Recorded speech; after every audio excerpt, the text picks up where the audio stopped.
wanted to be cool girl. But and I've done that, like even in my being my most cool, liberated self. Sometimes I've been too cool. It happens, you know, too cool for a situation because you know that it upsets and then you. It takes it. They end up taking advantage of you because you're cool. And if you're not cool, now you're hysterical because whoa, you were cool. I liked you because you were cool, you know. And now you're trapped in that. It's giving me the idea of like a kidnapped person. What's that thing? Stockholm syndrome.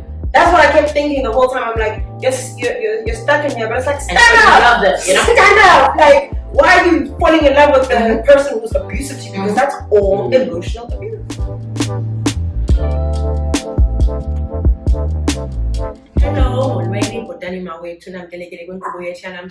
thank you so much for tuning into Bad Nihilist. Today's topic is on the ethics of dating, the idea of what we owe each other. And I'm not alone in discussing this topic. I am with Cele and Manuela Africa, who's Pumi to me. Don't call her that. This is Manuela Africa. And this piece was written by Nyasha Maposa. She's a PhD candidate in the UK.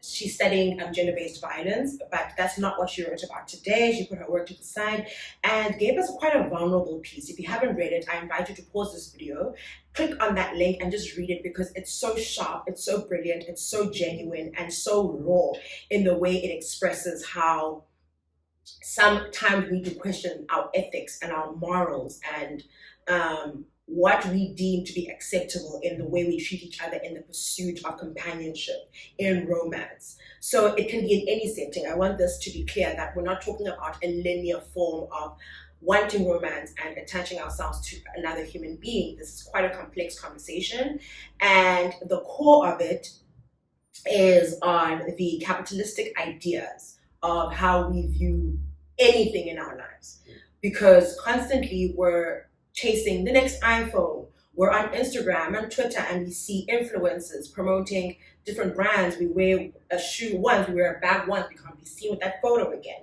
You know what I'm saying? You can't be photographed in certain things. There's this idea of chase.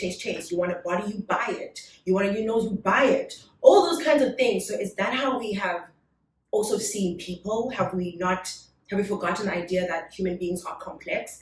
And this is not to call yourself out, but I invite you to introspect as you listen. Really authentically and think about how you move, how you treat other people, and how you treat yourself, and how you view romance. I'm not going to do the talking. I'm going to ask these two very complex questions, and they're going to deal with it with quite vulnerability, and I'm really thankful that they're both here. So I'm going to invite Liberty to please introduce yourself. Hi everyone, I'm Liberty.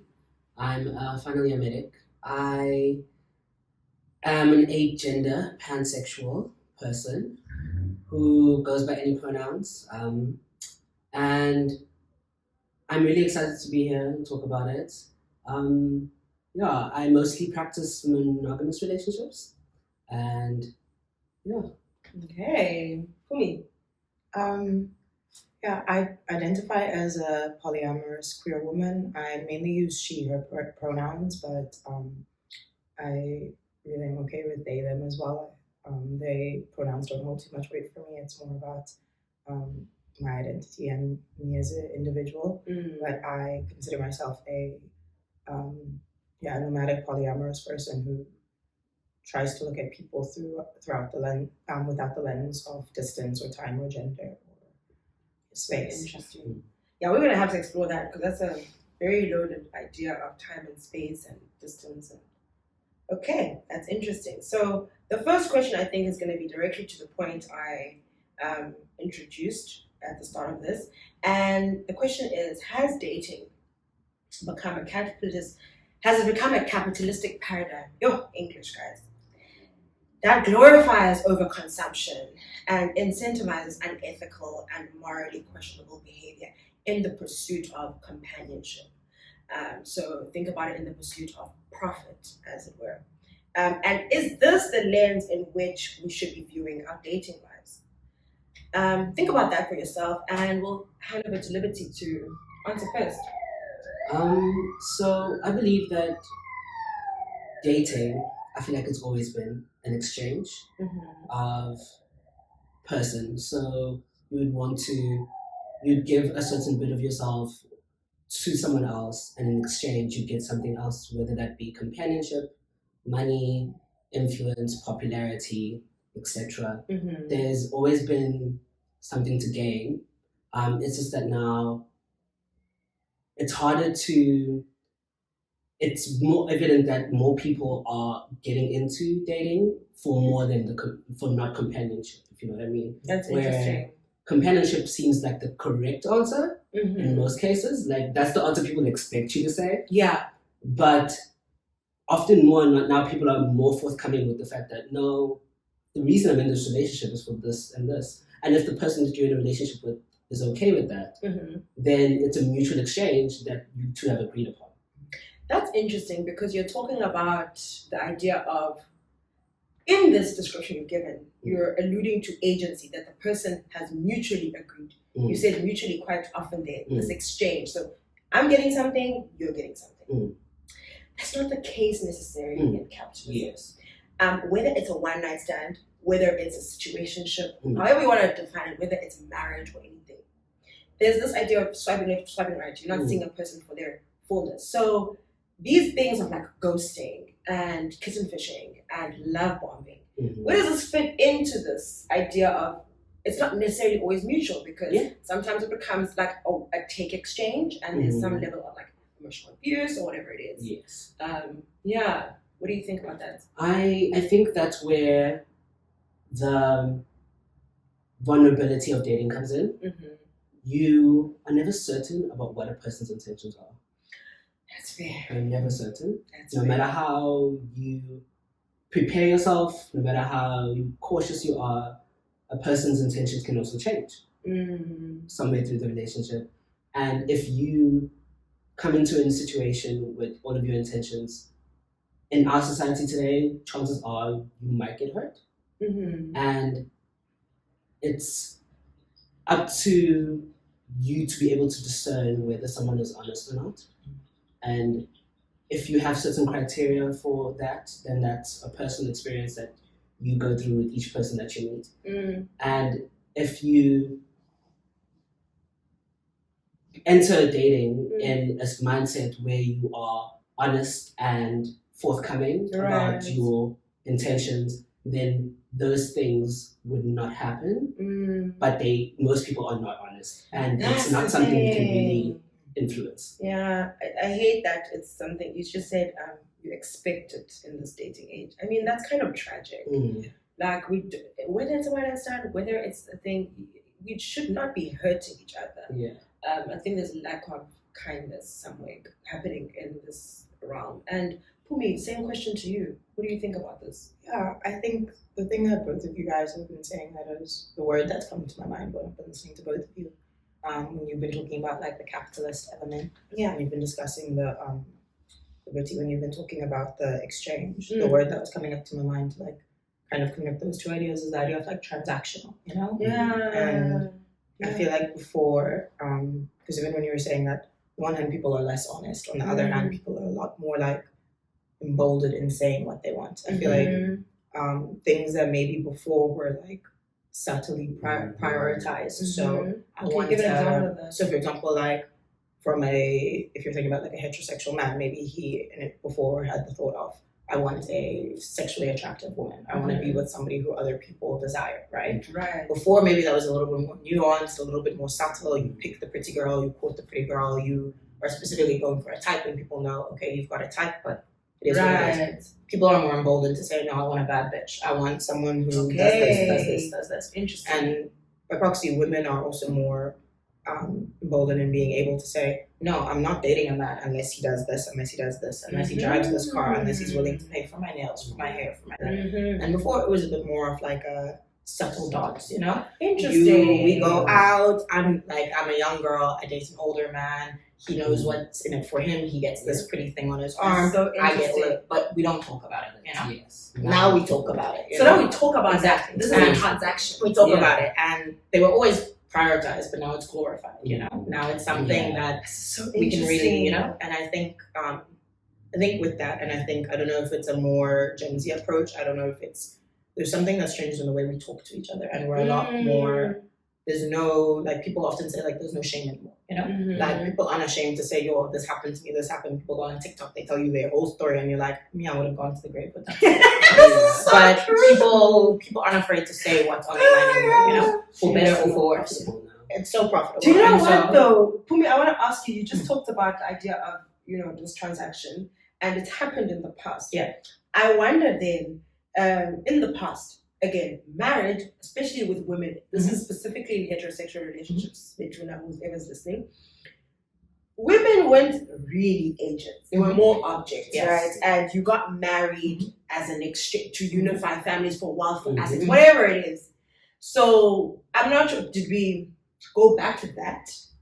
Like, was it a time where we're not talking about it, and now is it back to that? Like, that's what I thought about when you said that. I think a little bit, like, before, you'd have, if we're thinking about, like, traditional marriages, or if we're thinking about, like, certain rituals and certain practices, in lots of parts of the world, for a very long time, like, a woman gives birth, there's a celebration. She's queen mother in everybody's eyes now. She's done something so significant. Right. For a long time, I think we'd really, like, maybe, like, most of the 1900s, early 2000s, we really stopped making that big of a celebration out of women. Yeah, giving birth. It there's wasn't other- that big of a deal. You know? Women can contribute in other ways. Exactly, in other ways. Now. So now women are like, no, I want to push present. Like, if I'm gonna give birth, you're buying me a car, you're buying me a bag, I'm going on a trip, It's a And- very hectic mess. a lot of incidents. Like, especially like, yeah, it's dangerous. It's traumatic. It's dangerous. The percentage of black women alone that die every single day on the table when they give birth is sickening. Let me see, you're a doctor, you know this. Exactly. Witness it. Like, it's a lot. So yeah, give me a bag, give me a new Maybach if you can afford it. Give it to me. So what I'm hearing from you guys both, different things, but like, can I assume that, okay, I'm gonna put something out there, I'm not trying to make it black and white, Yeah. but the lens with which we view dating and this incentive to go through it with this view of capitalism, it's kind of okay, because I'm hearing like, okay, we are transactional, this is an exchange, but then I think the only thing is maybe the empowerment aspect, the agency aspect. Yeah. I'm going to invite you to speak on that, because I don't think that's something that all of us celebrate and use, but some don't have access to agency. What I think is, like, there's great and bad things that come with agency, right? Like, I'm going to give the example of, say you are an independently contracted model, right? You don't belong to a company, right? On the one hand, you get to advocate for yourself a lot. You get to just decide things. You get to make choices for yourself. On the other hand, you're open to a lot more vulnerability. You're open to just being in this industry and not having anyone to take care of you, right? Okay. Same thing with having more agency as a woman or as a person, as a queer body, right? We're in a day now where things are so much more in our face, right? Like, back 50 years ago, you wanted to figure out the young people in your area that were available, right? You're going to a ball, you're going to a dance, you're going to the local area to try to see, you're hearing from word of mouth, so-and-so single, so-and-so single, and that's your dating pool. The people around you, for better or for worse, like, you could live in a community where everyone's a piece of shit. That's your pool to date. That's the you know, pool, right. For better or for worse, right? Yeah. Now we have options. You can see who's in the next town. You can see, especially for queer people, that's huge when you're in a small community where you also maybe don't want even to be out in the people around you. You can make it so that it shows me people 50 kilometers away from here. You know? And then that also means people right here also can't see me, you know? Right. So it gives us more options. It also gives you, like, with more options also comes more ability to get rejected, you know?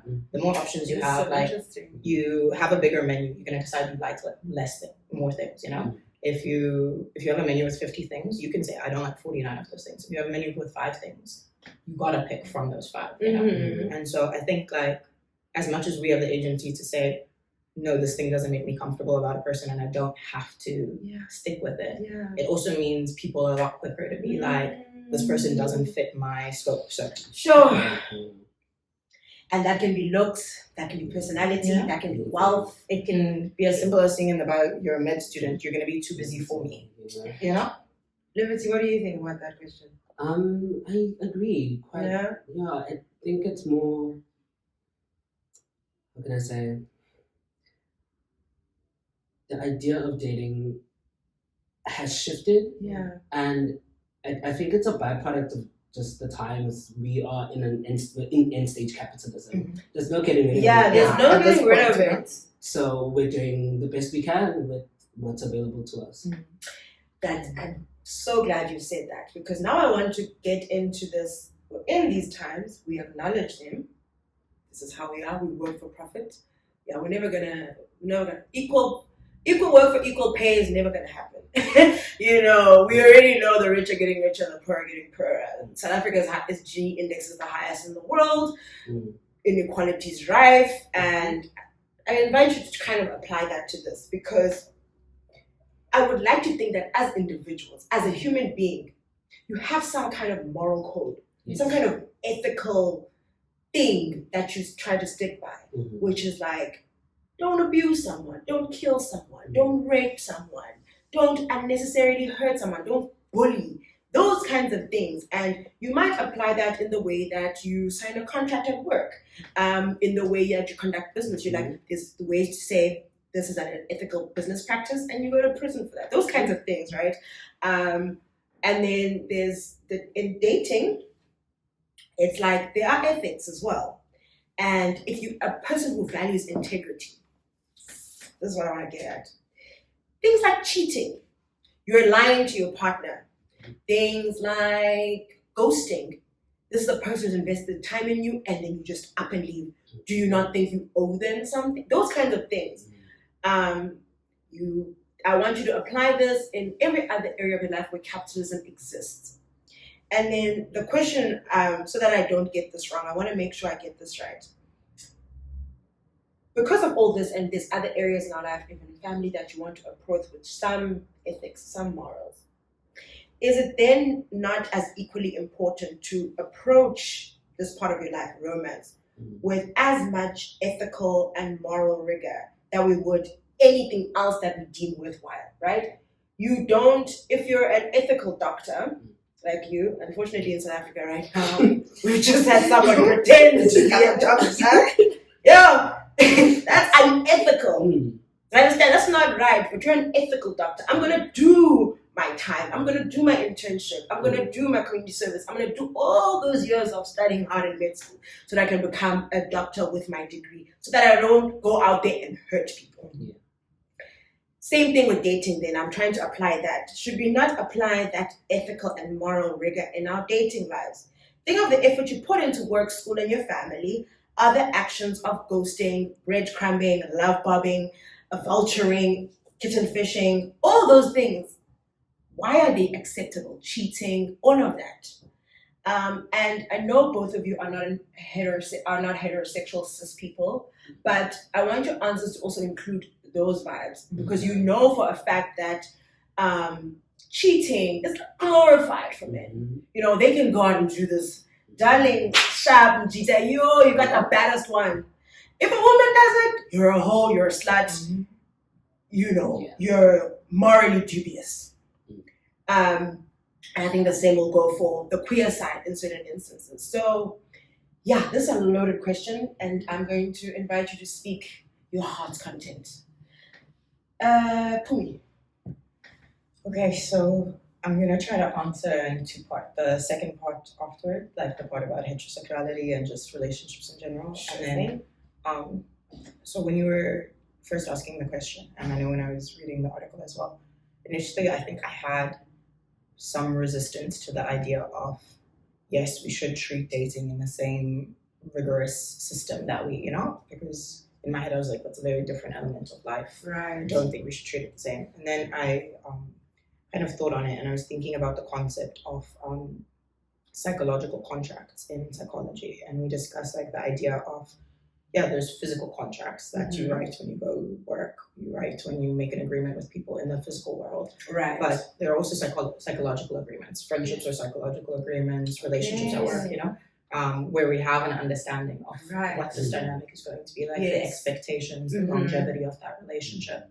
And those things are necessary for you to be like in the organizational psychology space. Like, you can't have a company running effectively if people are feeling insecure about their relationships and their dynamics. If I don't know that you are going to work effectively, we're not going to get anything done. If I don't trust you, if I think you're a liar, if I don't think you have the same level of integrity, if I don't know that our skills are going to be pulled together to work effectively, we're not going to be able to run. Even if we say it's all good, it's all fine, it is what it is, let's not put labels on it. No, we need labels on it. It makes sense. Like, everyone knows, like, we've all had dynamics where you're hooking up with someone and they say, let's not put labels on it, and you go to sleep and you lie up like, I need a label. Like, just to make the same way as a human being, like, we crave labels as much as we can also say, oh, there's too many lexicons now for things, there's too many ideas about you have to be all the sexual identities, all the people need those. We create them because people need them. Like, and that feeling when you find a name for your identity, that's so interesting. It's like a switch that happens. Exactly. You become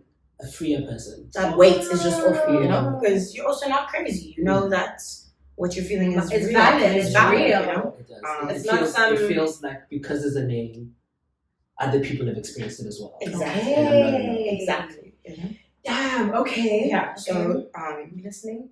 We need certain things in life to be human and to function, and like the world is complex, and so I think that like with psychological contracts and with interacting with things, I kind of started thinking about it, and I was like, yes, to a certain degree, we do need to maybe not apply the same metrics and the same systems that we're using in our workforce or in other spaces, but we do need to apply a certain level of expectation, level of agreement, level of understanding of that exchange. What am I bringing to the table? Right. An exchange can be anything. We've all had, like, you can't just up and leave your work. You can't just not say that. You can't just ghost your boss. You're gonna have no job. Exactly. You don't apply that. But we don't apply that in the dating. If a company stole money and did transactions that are fraudulent, that are corrupt, you wouldn't trust that person again fully. Your integrity is compromised fully. But we seem to glorify that in the dating space. Exactly. So that's so interesting that you didn't think that at first, but this example you've given, it's so interesting. I never knew these terms in psych. Again, words help us, because then we're like, that's a thing. That makes sense. And so I think that to a certain degree, we really do need to think about that exchange that we give. And there's an exchange in everything, whether you're gaining knowledge, like sometimes you have like a mentor, and that mentor is giving you knowledge, and but the same way that you would be upset with your job if you'd worked for that job for 40 years and then they lay you off one day.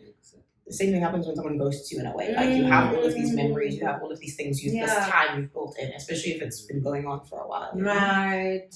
It's just unfortunate because, we watch all these, we're on TikTok, on YouTube, and we laugh at these situations like, and we go on Twitter and these stories are so funny. It's almost like glorified. This like bad bitchery is like glorified, like he's a dog, like the future. What's his? When I say future, I'm talking about the rapper. His lifestyle. That's like glorified amongst men. Like, like what? You know what I mean? That doesn't sit right with me. If we want to be a society that cares about people.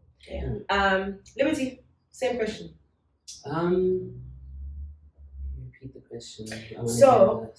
I'll actually read it. I said, is it not then as equally important to approach dating, this part of our life, with as much ethical and moral rigor that we would something else that we deem worthwhile? I made the example of you being a doctor, the idea of like, a business being run by a fraudulent person, a public official that is corrupt, that steals the public's money, and those ideas of you're not a person with integrity. But in dating, and we'll get to the heterosexual parts, because I want us to get to that. Those actions of ghosting, of love bombing, of vulturing, all these terms that are cheating, all those things, why are they acceptable? Are they acceptable? I don't think they're acceptable. And I think these terms are fairly new, if I'm not mistaken. It's because there's been a phenomenon that's been happening where people are ghosting was never a thing. realizing that something's not right here. Something's not right here. And they're disappearing, Again, that's why labels. Then they can put ghosting, and it's like, okay, that's a good description of what I'm feeling, and it makes sense. And then now that we have a term for it, we can decide as a society if it's a good or a bad thing. And now that we can hold it to a standard. So I believe that ghosting is a horrible thing to do. Why would you do that to Terrible. someone? I don't think it's okay. And I feel like it's okay to shame people for doing horrible things. Mm.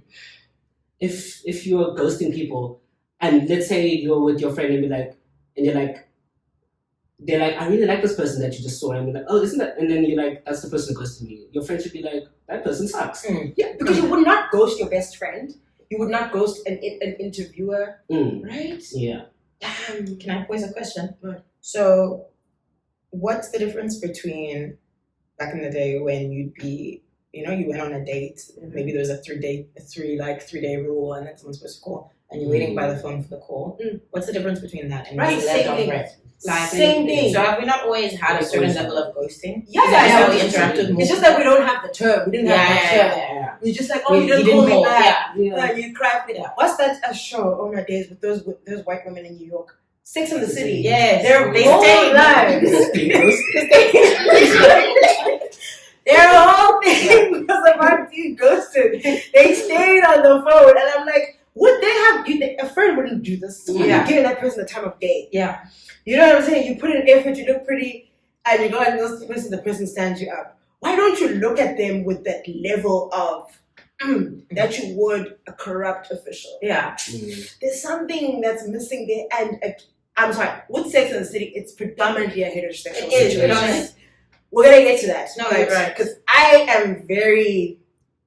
think people who are cishet watching this will, let's just get to liberty. Because, yeah. Yeah, and I feel there's a certain level of honesty that we need to have with people and how they treated us. It's okay to speak about what happened after being ghosted, anything like that. And the more we speak about it and how it hurt us, the more people will realize this is not a good thing to do. It's not a good thing. No matter the reasons. And for me, I want to get this definition right. Aha. This is the term I wanted to define it properly, because it goes back to something you just said about that idea of, as in the previous question, but I think it also applies here a little bit. The idea of selling yourself as something that you want. And kitten-fishing. I wanted to get the exact definition, but it's specifically about the internet. I didn't realize it was about that, not just like in like life, but like we always hear it's like soft people, catfishing. It's like soft catfishing, like, or someone like, if you wear makeup and you don't look like that, people feel like they're like, what are those? I think we'll answer this when we get to the cishet thing. Let's apply this whole chat to heterosexual dating. So what I was gonna say, and actually I think I might be able to like softly like include the kitten-fishing and connect the Sex and the City as well. I'm gonna mix it all together. I think, and something that was standing out to me when you were talking about the Sex and the City thing is like this trope that then we see and stuff, and then we also kind of internalize it of like, the man stands you up, he does, in this heterosexual idea, right? Yeah. Where the man, or like but really in any context, whether you're talking about a queer relationship, it's coded as the dominant person, right? So the dominant person in the relationship, the person who has the upper hand for whatever reason it might be, they bail on you. Now you're waiting by the phone, but then when they do show up, you still accept them. You still like look at them in such a high regard that you keep going back. And then by virtue, you end up becoming this like hysterical, backless, no backbone, what person. And then like it kind of creates this trope where then you as the smaller one, this bottom, this less dominant, less submissive, more submissive person, you take and you take kind of, and you're supposed to like learn to get used to a certain level of abuse because that's just the role you're in. And the other person, it goes back to like, oh, boys will be boys or whatever. Like certain people are allowed to do certain things. And like I've experienced it. I've been on both sides of it in queer relationships. I've been on the side of it being a woman dating men. And I think that often what we'll then do, right, when, especially if you've been hurt multiple times and you felt as if maybe say like a certain part of your personality was too much, right? So maybe Right. you've gone on like 3 dates with 3 different people, Mhm. and you start talking a little bit too much about your interests, right? And you're like, Mhm. maybe it's me, maybe they don't Oh like me my because of this. goodness, yeah. So the next time you go on a date, you try to be like someone else, or you Yeah. try to seem more aloof. Like maybe you're really excited about something, but you try playing it cool, and I think what often ends up happening is people actually end up getting into relationships on the pretense that they have been portraying, and then like you're now trapped in this kind of thing, where you always have to. Maybe you weren't like a very opinionated girl initially, so now you can't be opinionated in your relationship, or you're gonna, or maybe you weren't okay with the dynamic initially with it being so casual, but you wanted to be cool girl. And I've done that, like even in my being my most cool, liberated self. Sometimes I've been too It cool, happens. Too cool for a situation where you know that it upsets and then you. they end up taking advantage of you because Right. you're cool. And if you're not cool, now you're hysterical because whoa, you were cool. I liked you because you were cool, And now you're trapped in Exactly. that. It's giving me the idea of like a kidnapped person. What's that thing? Stockholm. Stockholm syndrome. Yeah.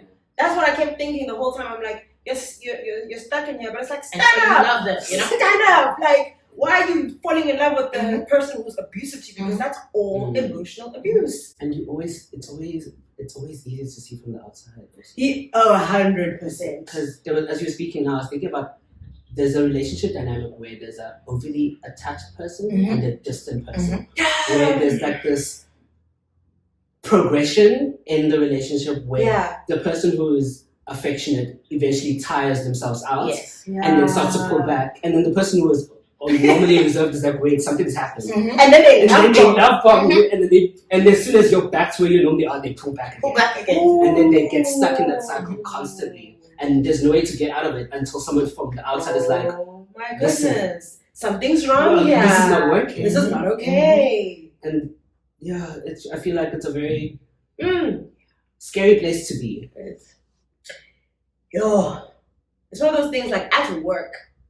That would never be a thing. You can't just slack off on your work. You can't just slack again. Your boss will fire you. Yeah. But in a relationship where you don't apply those same ethics, those same pressures, we're like, there's a bit of an emotional attachment where you're like, I'm gonna get hurt if I don't have this person in my life. So I'm gonna feel good. So I'd rather take this and have that person in my life. You know what though? Everything that you said is either relatable to me personally or relatable because I know it's happened to someone. Every single thing you said here. And everything seems normal. I know of someone who's close to me who's in a very abusive relationship. And it's one of those things where it's like, no, but like I'm not Dr. Angie, like sometimes like men make mistakes. Cheats, beat, all those things, whatever it is, whether it's cheating, you are compromising your own mental and physical health. Someone beats you because they're a man. Men do this sometimes. There's all these little things I'm thinking about. And like, I guess my last question to both of you is to like kind of think about why we've normalized these things.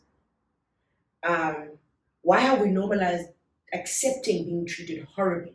And why do we treat people horribly in the pursuit of companionship? I think there's been little answers here and there where you guys have touched on this, but I think I really want to really reflect on this before we wrap up. Why do we accept that? Why is it acceptable? This is, I think it's the same thing when you're talking about that dom submissive thing, the man versus the woman. Yeah. So it's a difficult question, but I'd love to get your thoughts on that. I think it's learned behavior for most of it. Generationally?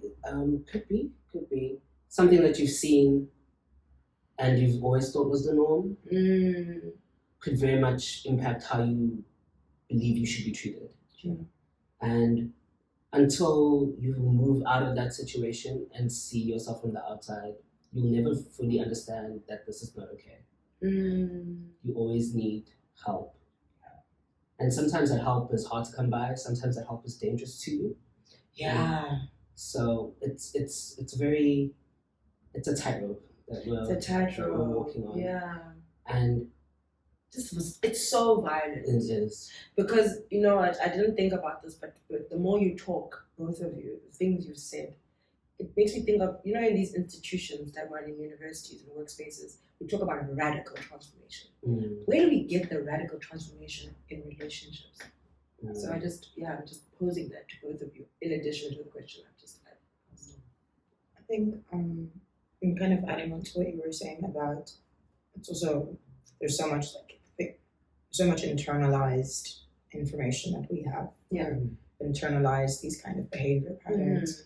We've also, I think that people, like the good majority of people, are so afraid of being single because they associate it with being alone. And I think people have become deeply afraid of being alone, especially in the day where we have technology, because as interconnected as we are, all are, we're consistently reminded of everybody else's lives and everybody else's triumphs and everyone else's successes. And we are in deeper need of that companionship, that someone to like help us, make us feel like everything is going great, help us along with things. And I think once you find it, you're so desperate to hold on to it, and you're so desperate to find it that then you will hold on to whatever comes your way.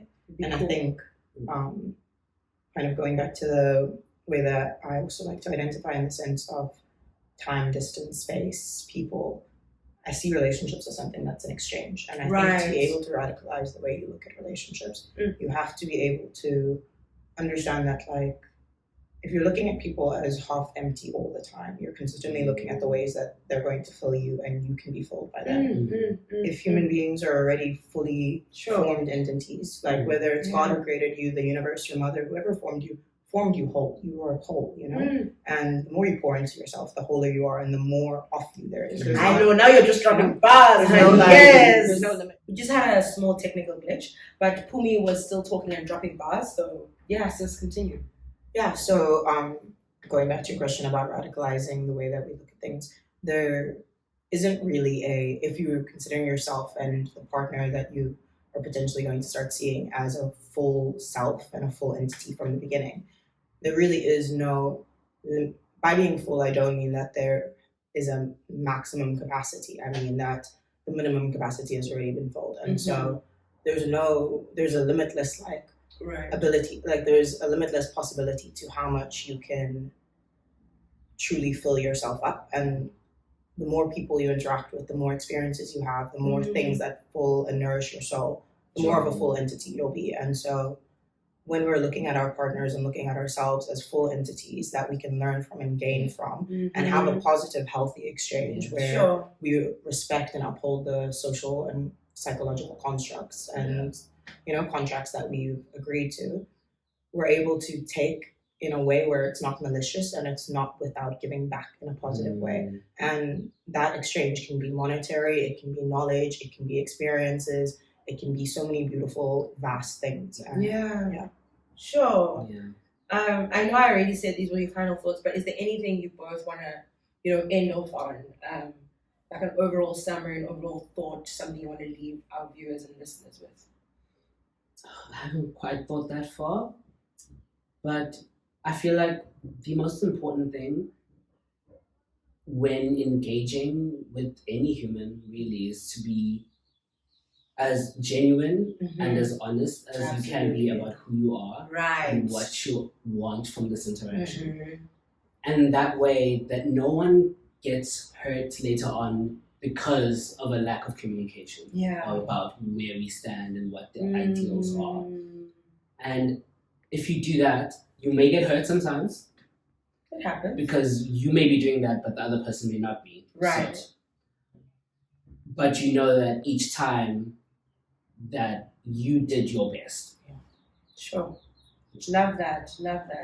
It's your responsibility as an individual, right? That's what I'm getting. Excellent. Yeah? Yeah.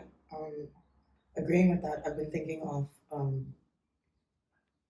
the Pan-African proverb that I don't want to misquote right now, but the idea of I'm a person because you are a person. Yeah. There we go.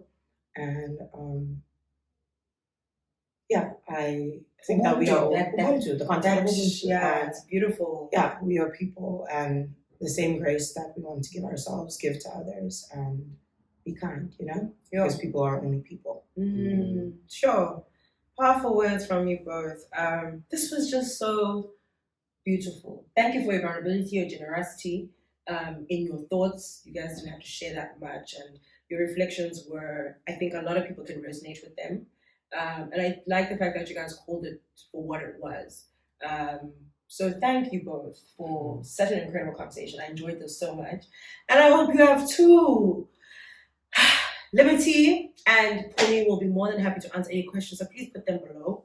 Comment, share your thoughts with us, share your own reflections on what we've said today, and we will engage. Please subscribe, share this with your friends. What's the other one? Like. What do the great comment, say? subscribe. I know that's right. Hit the Like, notification comment. bell. yeah, hit the notification Smash that bell. And you'll see us on Patreon for a little bit more juice. So thank you guys, and bye-bye. Bye.